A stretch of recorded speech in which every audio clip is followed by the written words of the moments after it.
We are joined. Let me bring him on. There you are. Here I am. There you are. We're joined with Jerry Gray. Jerry Gray is host of Jerry's Take on China. He has lived in China for more than 20 years, and he has traveled more than 30,000 kilometers on a bicycle across the country. I put that in because I find that to be an amazing factoid. How you doing, Jerry? You doing okay tonight? I'm doing good. Thanks for the invite again. It's always good to come on your show. Well, it's always good to have you, man. I always appreciate these conversations, and I always learn something in these conversations. I guess we have to start with TikTok, since that's the thing that's probably the highest item on the marquee. So, from my understanding, the Biden administration passed the law that said that TikTok needed to divest from China to the tune of 20%, meaning China couldn't own more than 20% of the company. Trump administration comes in, and a lot of back and forth, a lot of loud words, but for all intents and purposes, Donald Trump is going to have people like Larry Ellison, some of these other corporations, to take the 80%. And China will continue to get the 20%. And this deal is supposed to take place at the very least before the end of the year. Trump has given another extension on it while the negotiations take place. Now, your point was in the email that this is being grossly misreported. How is this being misreported? Did I say anything wrong in my explanation of this? Because from my point of view, your explanation is fine. No problem with your explanation at all. Because what they want to do is change it, from my understanding. Let's backtrack a little bit. First of all, in America, this is known as the TikTok ban. This is not a ban of TikTok. What this is any app, any channel, any group of people online, any online platform that the president deems to be a threat to national security can be taken down. TikTok is just the one that they're aiming for. So fundamentally, what we have here is not a TikTok ban at all. This is exactly what they accuse China of. China has banned all of our apps.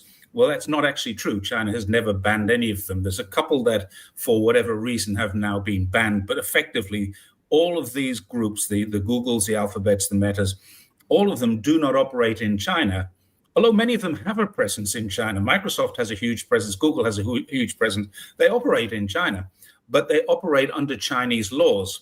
And Chinese laws say that they must store their data inside of China. They must allow access for police investigations using court orders.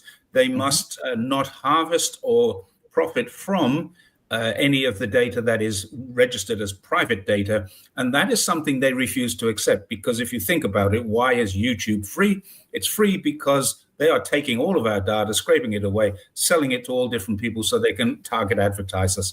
And that is what China has forbidden. Can't be done. It can be done with my permission expressly. I give my permission for you to use, but of course it can't be done legally. The European Union are trying to do this, and groups like Facebook or Meta are suggesting they're going to pull out. So that's the first thing. This is not a TikTok ban. The second thing is that if anybody approaches a VPN to get into any of these banned sites, then they commit a very large offense. So VPNs are illegal, effectively, to access these. So that's the two things that American people don't seem to realize. When you read the document, when you read the legislation, it's not about TikTok at all. It's about any platform that the president deems to be a threat to national security. The second thing is that if you do access one of those through a VPN, both you and the VPN commit an offense. So VPNs are going to block you from this. And this is, again, exactly what they try to assert that China does. China doesn't do this. China has no laws about this. There are VPN restrictions, but there's not a ban on VPN. There's not a ban on TikTok. There's not a ban on Facebook or YouTube or Google or any of these things. What these companies choose not to do is operate inside of China under China's laws. So that's the first thing that's wrong about this. The second thing is that it's being reported here in China that the parent company, Douyin, are going to keep the algorithm. A new algorithm will be issued for the American market. So America will have a different algorithm. So effectively what you're going to get in America is controlled American propaganda Whereas if I access it through a VPN, can have anything on TikTok as long as I'm not accessing it through an American VPN server. Yes. So if I go to Australia, I can watch it.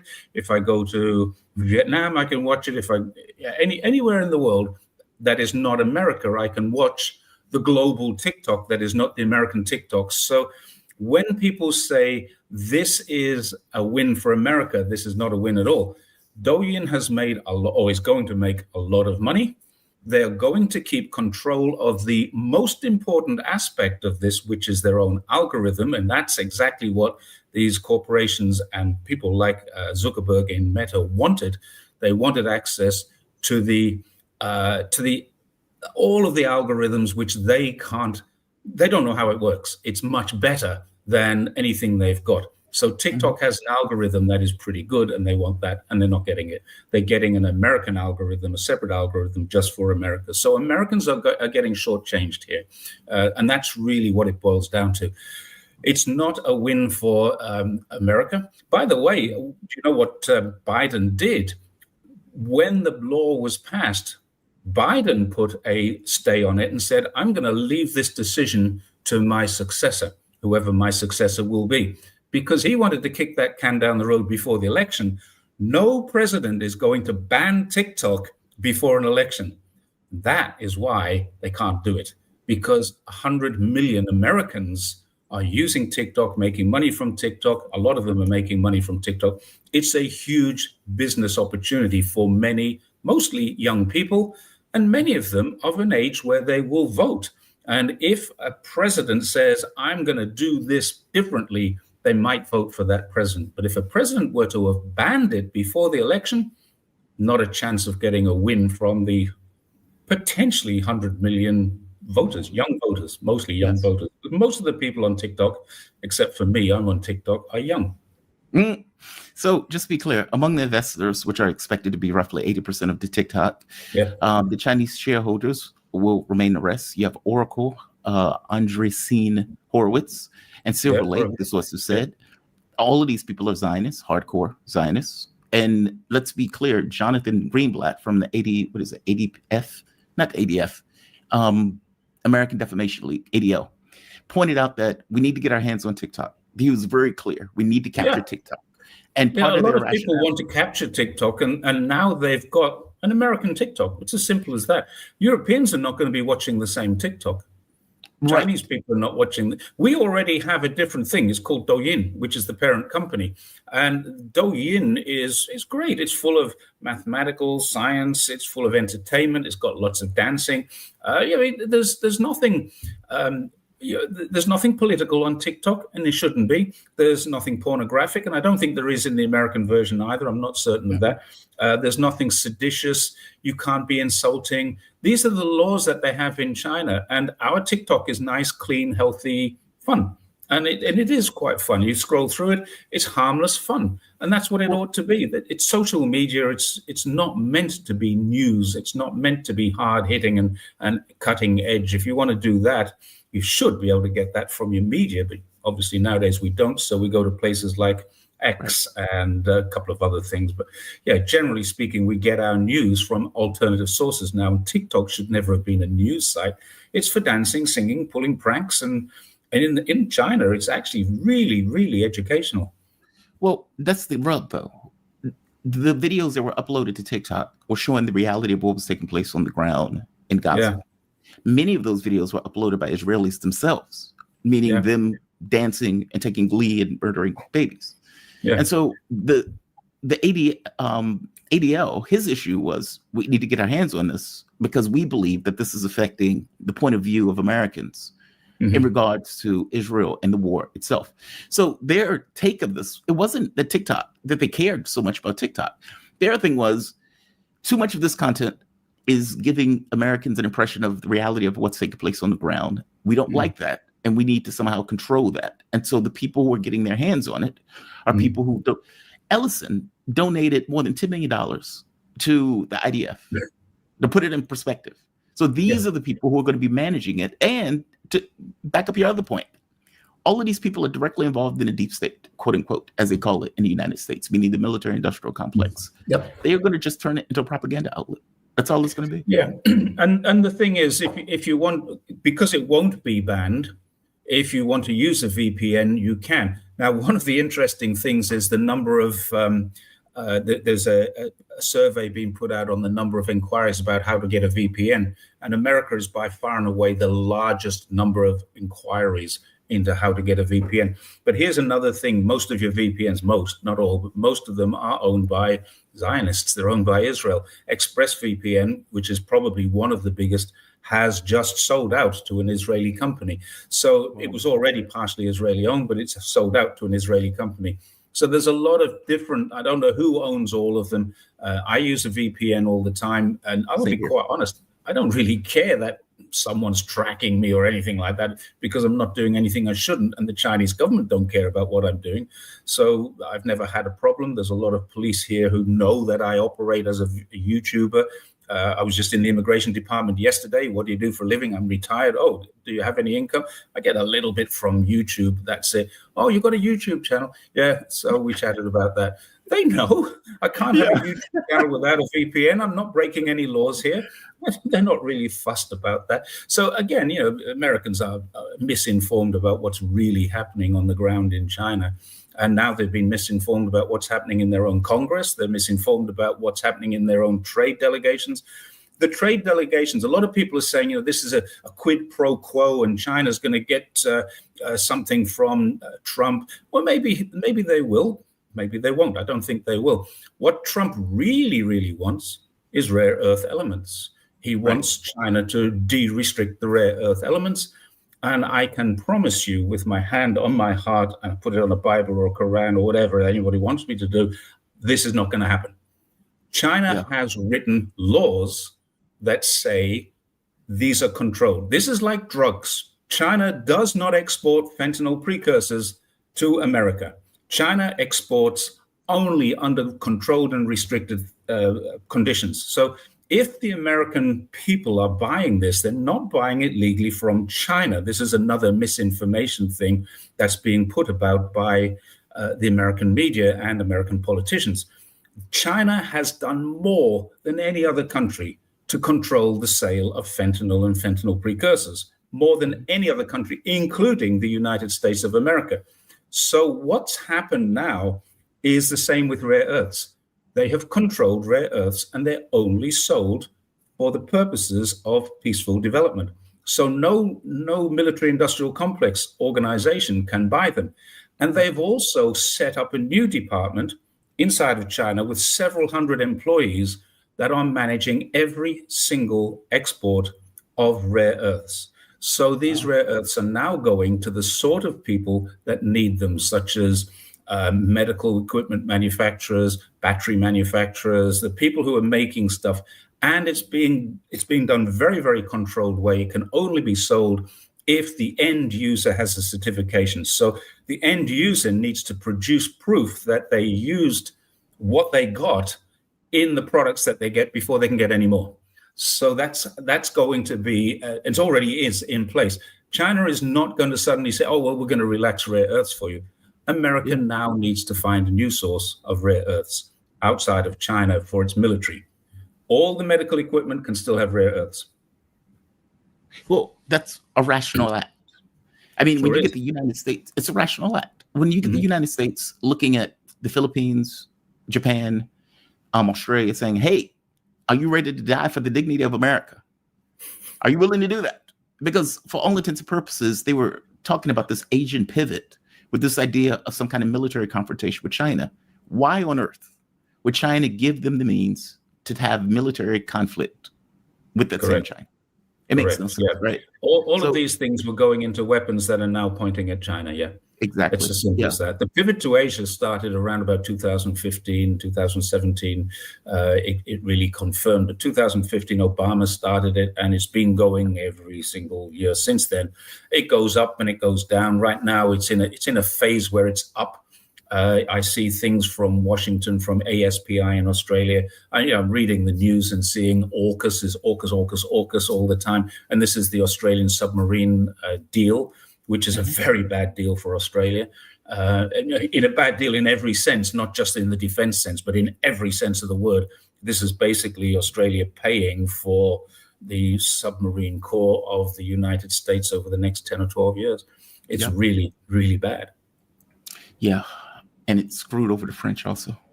Yeah, that's a whole other. Yeah, well, that was another thing. The French actually did quite well out of it because they started the work on, I think, 6 submarines, which were going to replace the Australian Collins-class submarines. They were non-nuclear. They were shallow water. They're basically not attack submarines. So the French had a deal, and they were going forward with this.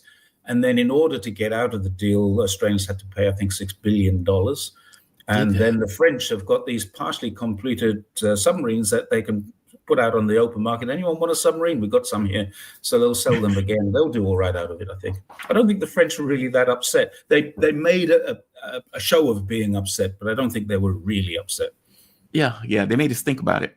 They definitely made us think about it. They got what they wanted out of it. That basically, you break a contract, you pay a clause, you pay a penalty. There was a penalty clause in there.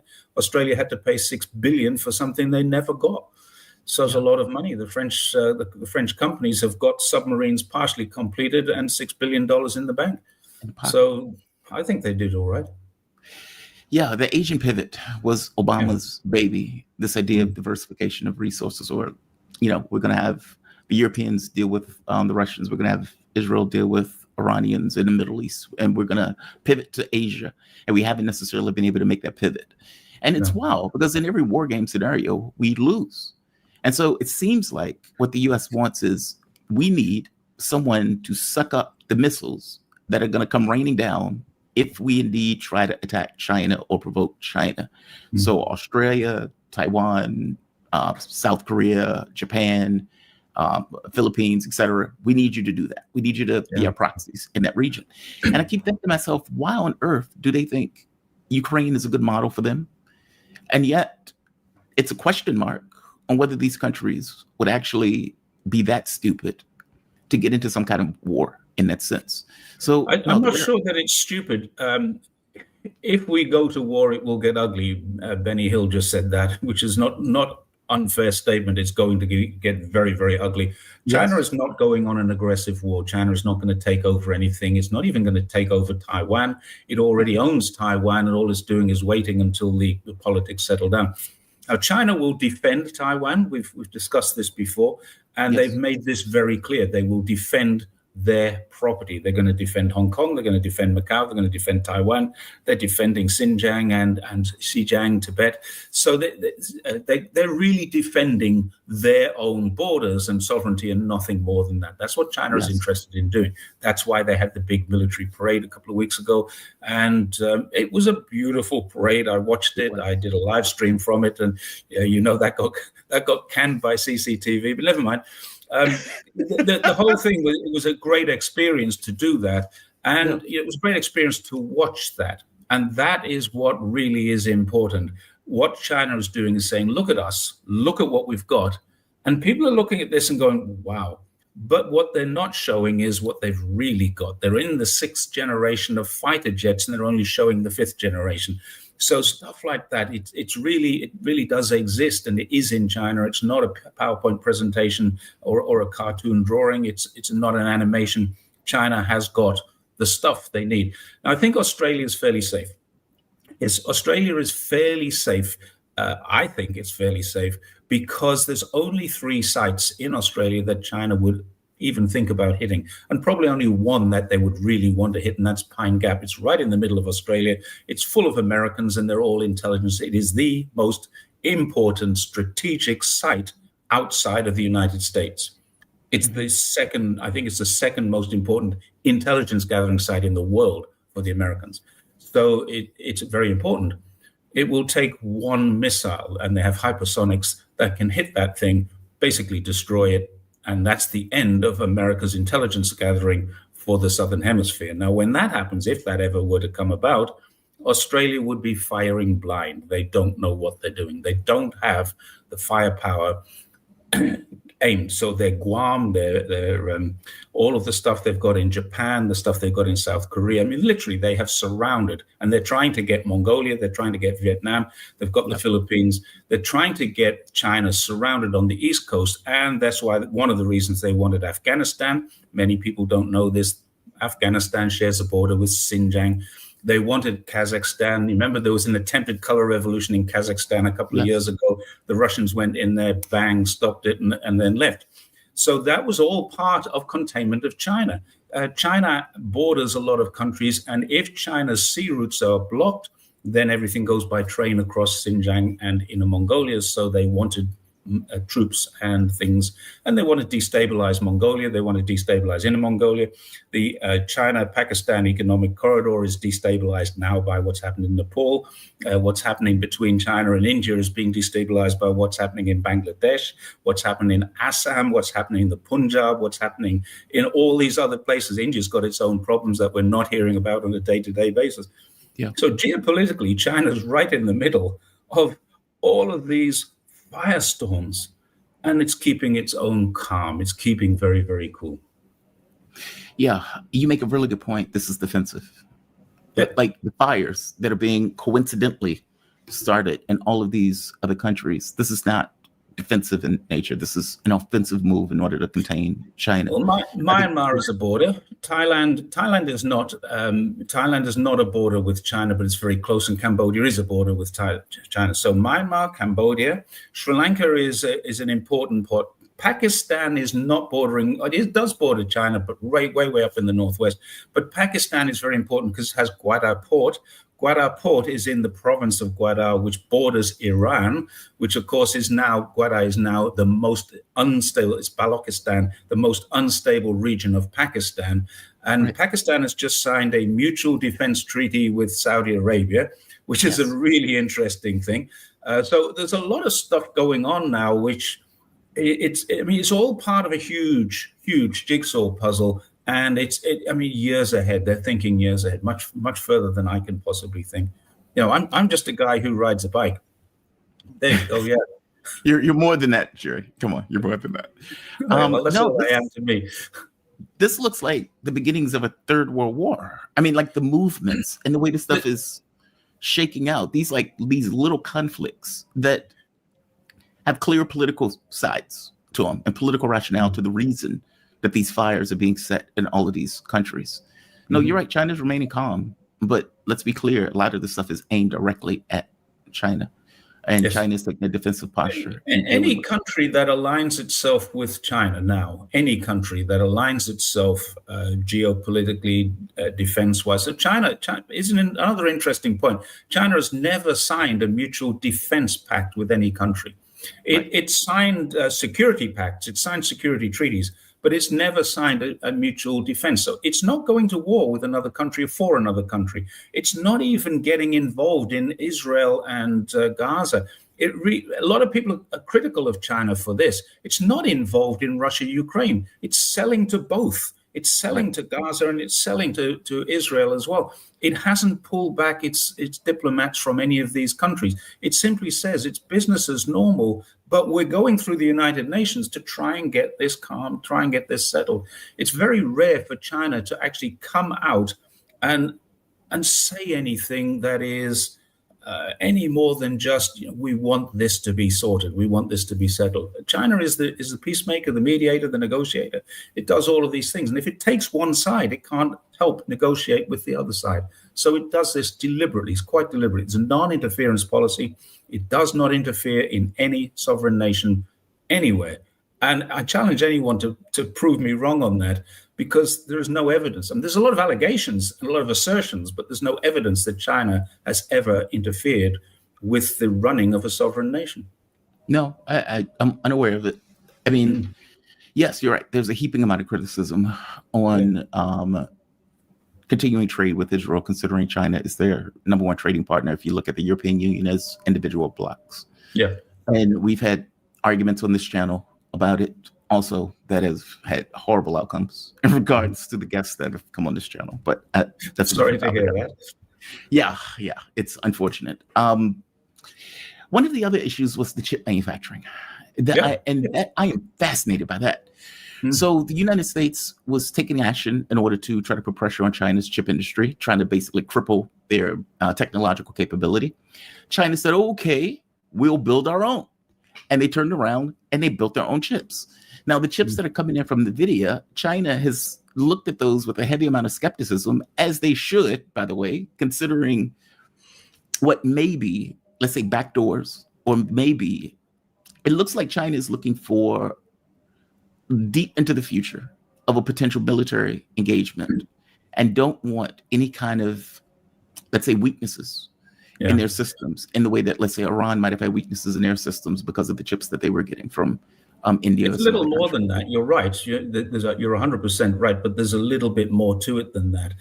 And what happened 2 or 3 years ago, the US decided that it was going to stymie China's growth, and the best way to do that was to defy them and say, you're not getting any of the really high-end chips that you need. And once that decision was made, they then went to South Korea, they went to Taiwan, and they went to their American partners and said, you guys can't sell anymore. And then they went to Holland, where the machines are made to make these chips, and said, some of this is our proprietary property, you can't sell it to China. So China was then left. And you say that we can all argue and agree or disagree about how bad this was, but this was devastating for China. To suddenly be cut off from what they needed was devastating. So what then happened was China had to find backdoors to get these things. And they did. They found some suppliers they were buying from other places. But ultimately, they said, we need to make our own. And everybody said, this is not possible. It will take 10 years. Everybody outside of China said, this is going to take 10 years to overcome. China said, well, we'll do it in 3. And that's what they did. China speed is a very commonly used phrase here in China, particularly here in Guangdong, where I live, and Shenzhen speed, Guangdong speed, China speed. Basically, what they did was they threw a load of resources at it. They threw some really good people at it and said, you've got to come up with something fast. So now China has a new chip. It has a whole range of new chips, all the way down to the bog standard, bottom of the range chips that power up your washing machines and stuff and your fridges. So what they've done now is they've said, we no longer need NVIDIA. NVIDIA went to Trump, appealed to Trump, and got permission to sell the higher level chips that were not the highest level. And Trump agreed with that, but they had to pay a 15% export tariff. I mean, they didn't call it that, but that's what it is. It was 15% got paid into the Trump war chest if NVIDIA were going to sell these H20s, which were the chips that they were going to sell. When that happened, quite rightly, I think China looked at it and said, well, hang on, why has Trump changed his mind? And I've said this many times, you accuse others of what you are guilty of. Yes. This is exactly what is happening here. There was a report just today, in Australia's media about how Australia could be in danger with Chinese cars because China can either switch them all off, which will cause traffic chaos. It can explode them. They are listening and monitoring devices. Now, all of these things, China has never, ever hinted or indicated that it could or will or even has the ability to do this. So it's accused the other of what you may be guilty of yourself. So it looks to me like China just went to NVIDIA and said, we want to know all the information about these chips. And NVIDIA said, no, we're not going to give you that information. So then they said, well, we're not going to allow them to be imported. So for 3 years, America has said, you can't buy them. We're not going to sell them to you. Now America said, we will sell them to you. And China said, we've got something else. We're frightened of what you might be putting into them, so we're not going to buy them. So just yesterday or the day before, as a result of what's happening in Madrid, the trade talks going on in Madrid, where the TikTok thing was finalized. It certainly hasn't been finalized, but it's coming to its final stages now. But that's happening in Madrid, where they had a neutral place to have these meetings. And what as a result of that meeting, China came out and said, we're not buying NVIDIA anymore. So we're not going to buy any American chips. We're going to only buy chips from our own suppliers, SMIC, Huawei, companies like that. There's a new company which has come up with a completely different chip. And I'm not a scientist. I don't know anything about it, but it's a completely different process. And it's better, faster, and cheaper to produce by all accounts. So China has now become self-reliant, self-sufficient, and secure. And it doesn't have the risks of the American chips, nor does it have the risk of what America did before, weaponizing the chip. What it has done is exactly what America did to them 3 years ago. It's weaponized the product that America must have and can't live without. And that's the rare earth elements. So China has weaponized, for sure. There's no argument there. And people say, China are evil for doing this. Well, no, you did it first.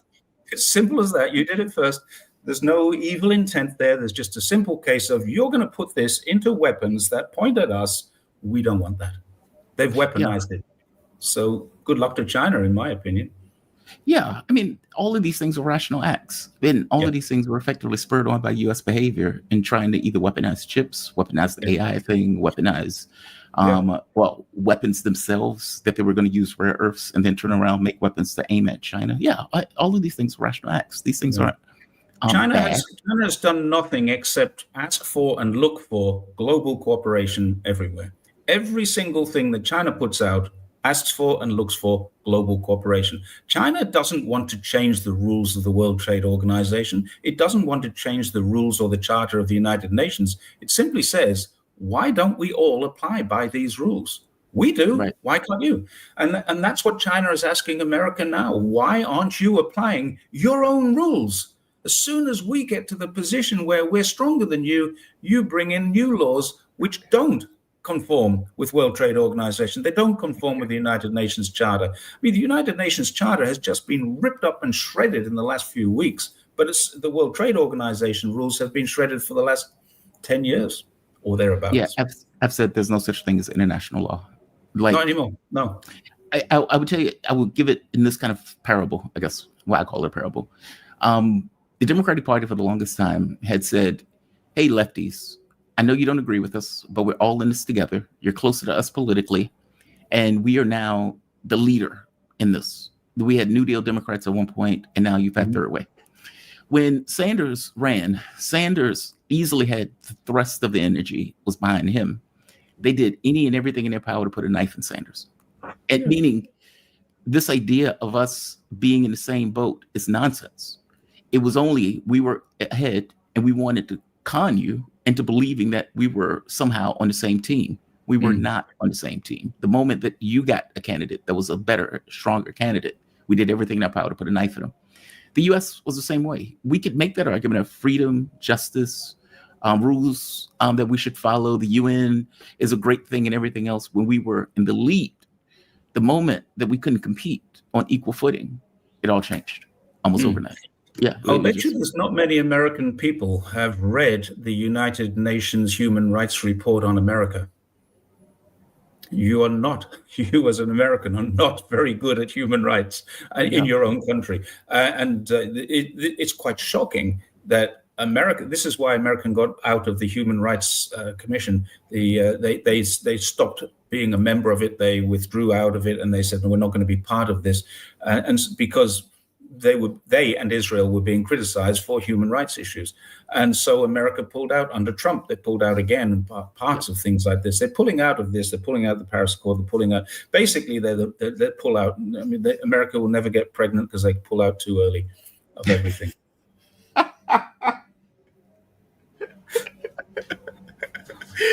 Sometimes that's a good thing, Jerry. Sometimes you got to pull out. Yeah, who wants to be America's bastard child? Oh, right. Sorry. right. Wash my mouth out with soap. I'm sorry. No, you're fine. It's like daddy decides to leave. You don't necessarily want that. Got to pull out. No, you're right.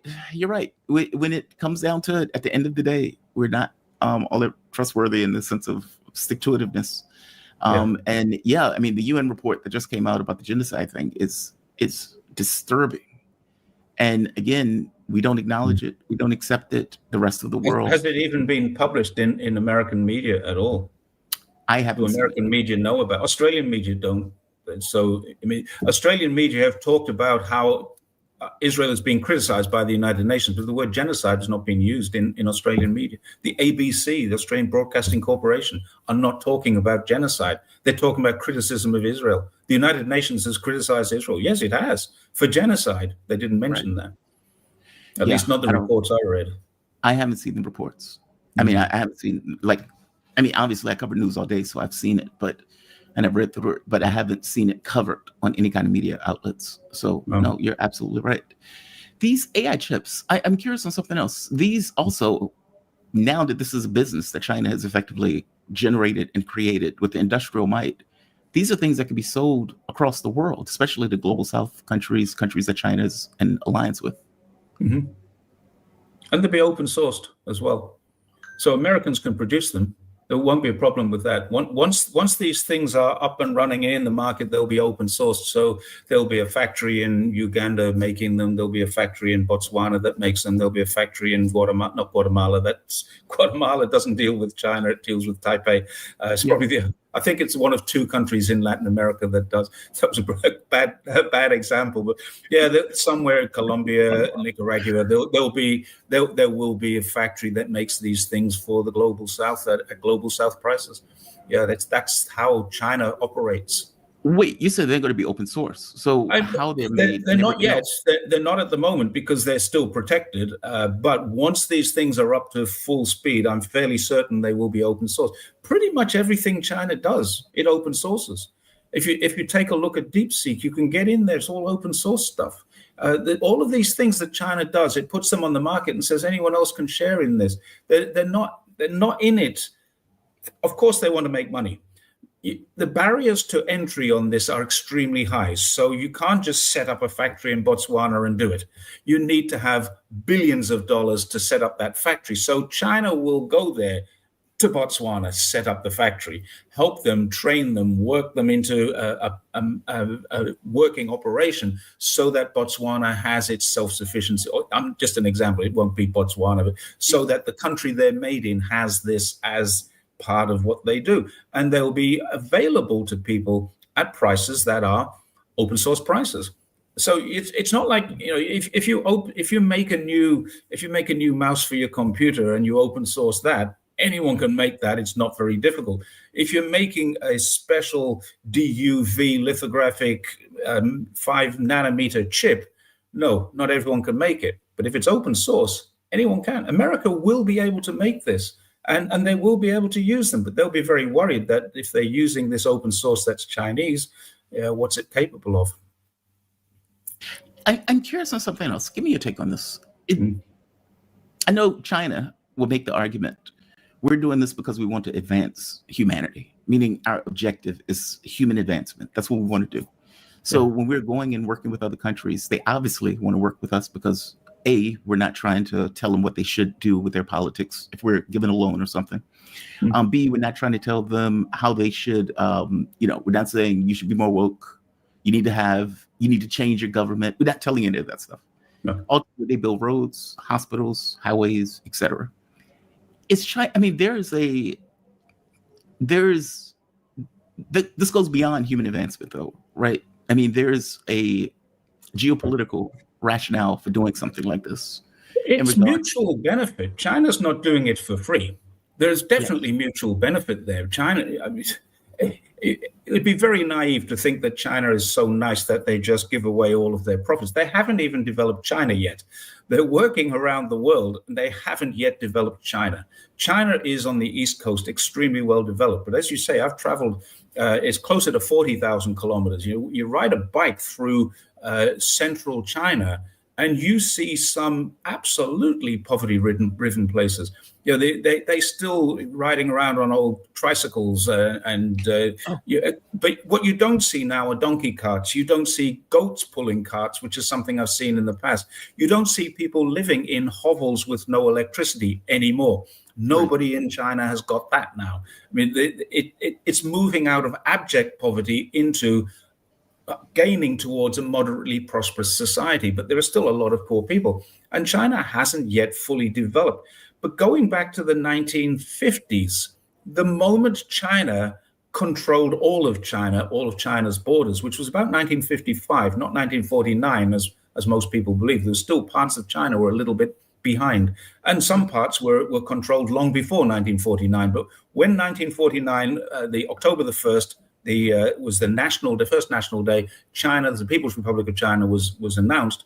They still didn't control all of China. They controlled most of it. So in 1955, they started to control all of China, and they were helping African countries, any African country that had a Marxist or socialist leaning and was trying to shake off the shackles of colonialism.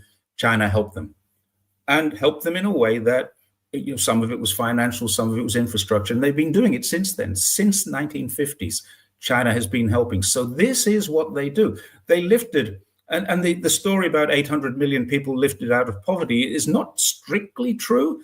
800 million people lived in abject poverty in China in 1949. Everyone was in poverty in 1949. It was 800 million people. Now there's 1.4 billion people. And of course, we've got more people. And the people who've been lifted out of poverty are basically all the people that existed in poverty in 1949, 1950. So this number is just a kind of a guide. Everyone in the country is now out of abject poverty, and the country's working hard not to allow them to slide back into it. So there's all kinds of things going on, but that's another story. There's a guy you need to talk to, a guy called Jason Smith, who works in China, and he does a podcast called The Bridge Podcast in China. Now, Jason, I can put you in touch with him, has just written a book the book is called A World Without Poverty. And I interviewed him on my channel a few days ago, but I think you should interview him, because on this particular topic, he is far more expert than me. He's just taken 4 years out of his life to dedicate his entire free time for 4 years just to this topic. And he's released a book, and it's available. It's called A World Without Poverty. Jason R.B. Smith is the writer, and he's a personal friend of mine. I've met him and his wife, and he's a really nice guy. But he spent a lot of time working on this to show that China is all around the world. He's listed every country where China has, and not every single infrastructure they've put in. He's just, in every single country in the world, he's listed some of the things that China has done, where they've done it. Yeah, it's a brilliant book. It's a book like Twitter. You can scroll through it. You don't have to sit and read the whole book, because there's a page on Angola, and there's a page on Algeria, and then you've got a page on Zimbabwe at the back. You can just go to your country if you want to have a look. And it's alphabetically organized, and he shows you what China is doing around the world. And sometimes it's interest-free loans, sometimes it's low-interest loans, sometimes it's standard loans, sometimes it's gifts, donations. But it's an incredibly moving moment when you realize that when people think China is looking for influence, they have literally spent their entire GDP looking for that influence. It's not really about that. It's about benefiting humanity. And Jason can tell you a lot more than I can about it on individual things. I asked him in the interview what was his favorite of all of the things. He said, my favorite's not even in the book. What was his favorite? Okay. What was it? They built, I can't remember what infrastructure it was. They built something. I think it might have been a hospital. And the payment for the hospital was in chocolate. The country was a massive chocolate. And they paid for the hospital, or whatever the infrastructure was, by supplying China with chocolate. What a great idea. Interesting. Yeah, that's super interesting. And look, it makes friends. I mean, you go somewhere, you build a hospital as opposed to a military base. Yeah. So when America goes into that country and pays journalists, and they do this, they pay journalists in that country $100, which is a lot of money in Botswana and places like that, $100 cash for writing a negative China report. Half the journalists are going, I'll take your money, but I'm not writing a negative journalist report here. I'm writing a report that is kind of honest. So Africans don't see China the way Americans see China. Africans see China as being the country that's just invested and given them 500 jobs here, given them a new hospital, 10 new schools, a new train line, a new road, whatever it is that they've given it, bridges, roads, it's everything, airports. They've done it all. They even put in, Africa now has a CDC, a Center for Disease Control. Africa has one. I'm not sure which country it is, but it was a gift from China. for the whole of Africa, but it's based in one country. Wow. I think it might be Ethiopia. Might be.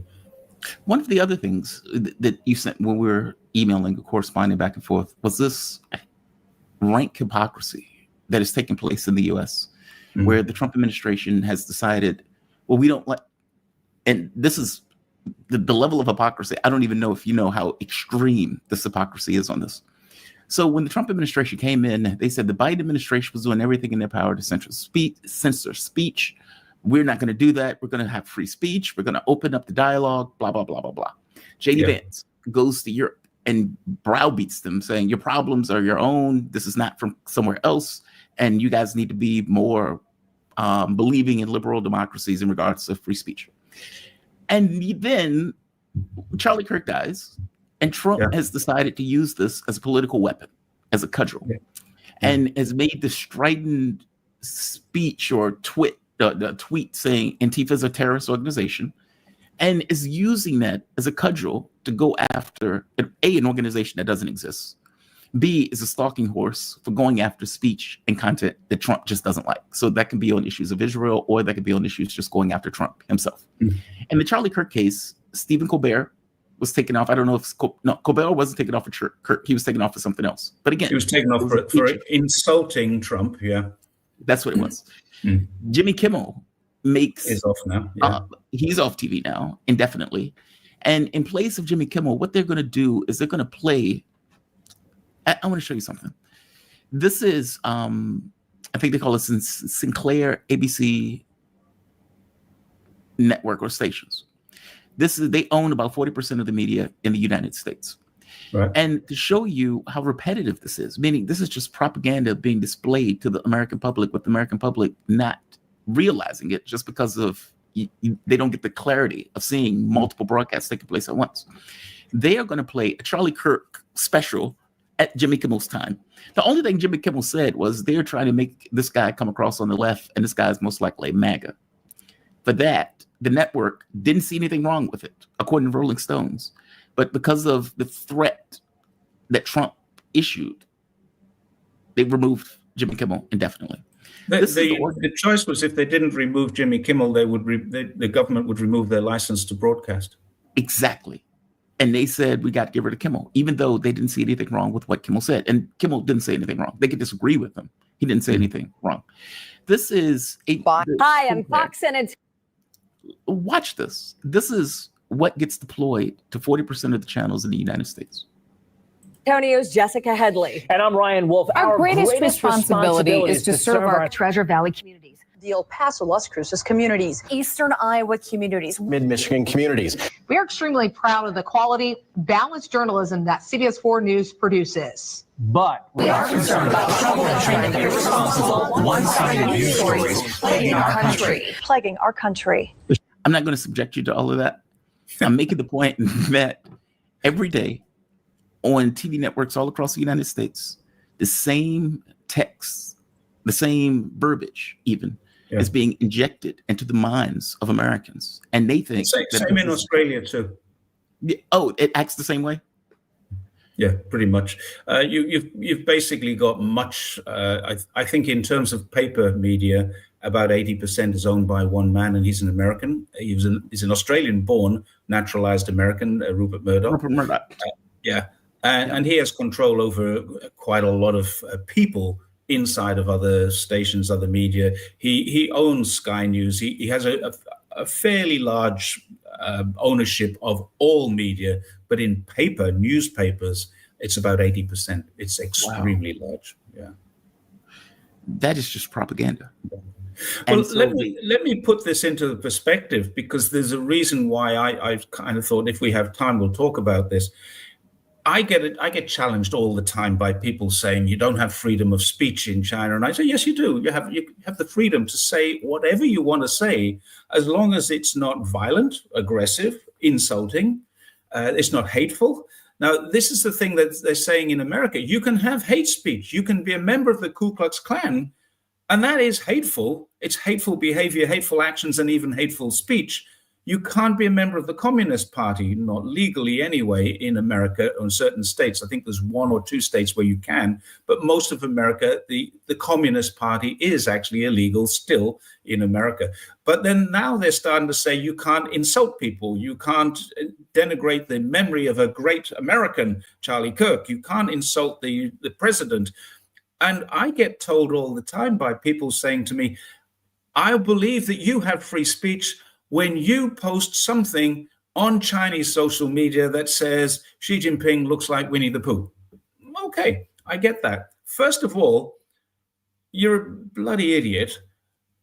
Okay, I get the comparison, but this is the leader of 1.4 billion people and the 3rd largest nuclear-powered army and military, the largest military in the world. Why would I want to insult this guy who's managing an economy that is being hammered by the world's largest economy and the world's largest military every single day, and he's managed it? And I'm living in China. I live a safe life. I live a convenient life. I have all of the things that I need. And I'm a retiree now. I have a pension coming from England, and I live the life of Riley in China on a British pension. This place is a really, really well-run place. Why do I want to insult the man who made this, the man who manages this? I'm not going to insult him. So all I would say is this: if I did, nothing would happen to me personally. What would happen is my post would be taken down. That's it. If I continue to do it, I might get a knock on the door from the police because they know who we are. We have real life. If we go onto our WeChat or our QQ or any of our social medias in China, they know who we are because you have to log in with your telephone number, and your telephone number is connected to your passport. Okay, that's a restriction, and I have no problem with it because I trust the government. I don't have a big deal about that. It's, well, what's the problem? So apart from that, if I posted this and I was persistent about it, I would probably get a knock on the door from the police saying, why are you doing this? Why are you, a foreigner, insulting our leader? And I'd say, well, I don't like him. Well, they'd say, if you don't like him, you can go home. Yeah, and that's a fair statement. And I kind of agree with America's statement on this.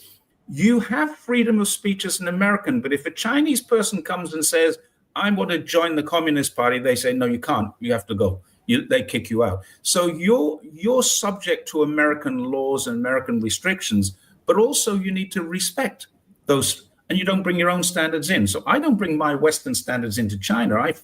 I comply with China's laws most of the time. And so what would happen to me ultimately is they would say, if you're going to keep doing this, we're going to close your WeChat account. I don't want my WeChat account closed. It would be really inconvenient. So that's the worst punishment that I would get, is my WeChat account closed. Now I can't do it anymore. When I then apply for my next visa, they'd probably say, well, you've already told us you don't like China, so we're not going to renew your visa. I'm not getting kicked out.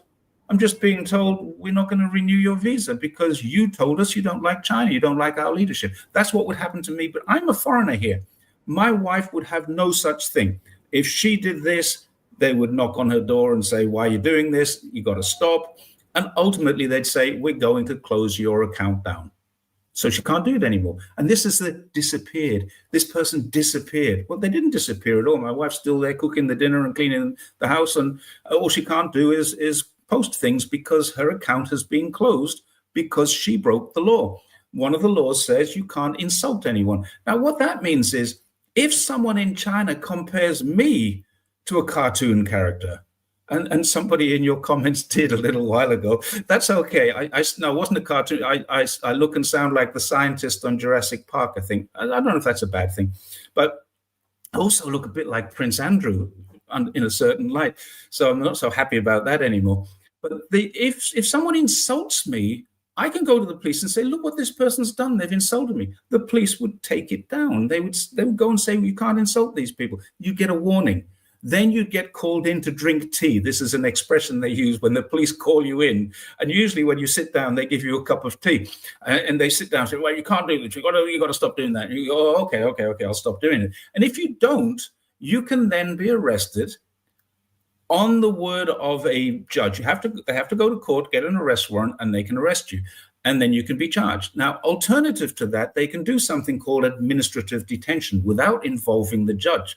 they can just put me into a prison, a localized prison, not a real big prison with just a local jail, for 5, 10, or 15 days on the basis of the chief of police. Now, I have no recourse. I can't go to the court. I can't get out. I've broken the law, and I've refused to stop breaking the law.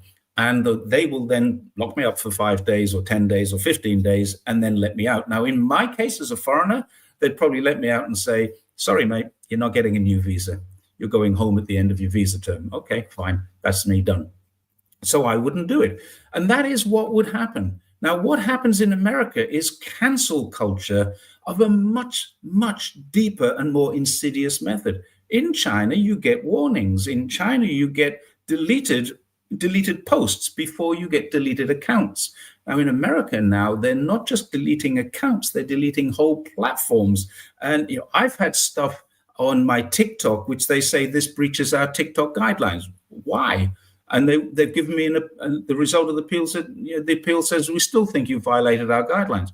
I've looked at every single one of my videos. None of them violate the guidelines. I just talk about China. So TikTok in America are already doing this now. So everything that they say about China is actually happening inside of America already. And the ban on VPNs, the ban on TikTok ban, which is pretty much anything that the president says, we don't like this. The law's in place right now. And if you go onto it, you as an American, even in Indonesia where you are now, if you go onto TikTok after it's been banned, it's not going to get banned. But if you were to go onto TikTok after it got banned, you would be in breach of the law. If you used a VPN to do it, you and the VPN would be in breach of the law. So the VPN is going to control what you can go on. That's not a VPN. It's a control VPN. Now, if they're controlling what you can go on, then they're controlling your access to the internet. This is the worry that Australia currently has. They've just put into law a system that says you must be 18 to go on certain sites. Well, how do I prove I'm 18? Right. I have to register. And if I'm registered, they already know who I am. If I go into a VPN, they say you can't go on. So they already know. They're already doing it. Yep. Jerry, we're gonna have to close. Sure, sorry. No, don't apologize. That's necessary for people to know, because you're right. People would be on this high horse and it's like, oh, you can't do X or Y, missing the fact that they're deporting people in the U.S. for stuff like that. I mean, they're sending people to other countries, for God's sake. They're even sending Americans out. Yeah. You should have seen the ICE raid that took place the other day on Americans. In Van Nuys, I think it was Van Nuys. They threw a guy down on his arm, I think. Broke his arm or dislocated his elbow and then broke a couple of ribs. This guy's an American trying to protect his business from ICE. Yeah. He'll win a court case. Jerry Gray, man, thank you for this. Jerry Gray, he's host of Jerry's Take on China. He's lived in China for more than 20 years, traveled more than 40,000 kilometers at this point across the country by bike. Jerry, and please put me in contact with Jason. Jason, will do. Yeah. I'll send you an email. Have a good one, man. Enjoy the rest of your night. Thank you for this. Thank you very much. And thanks to your audience. Good night.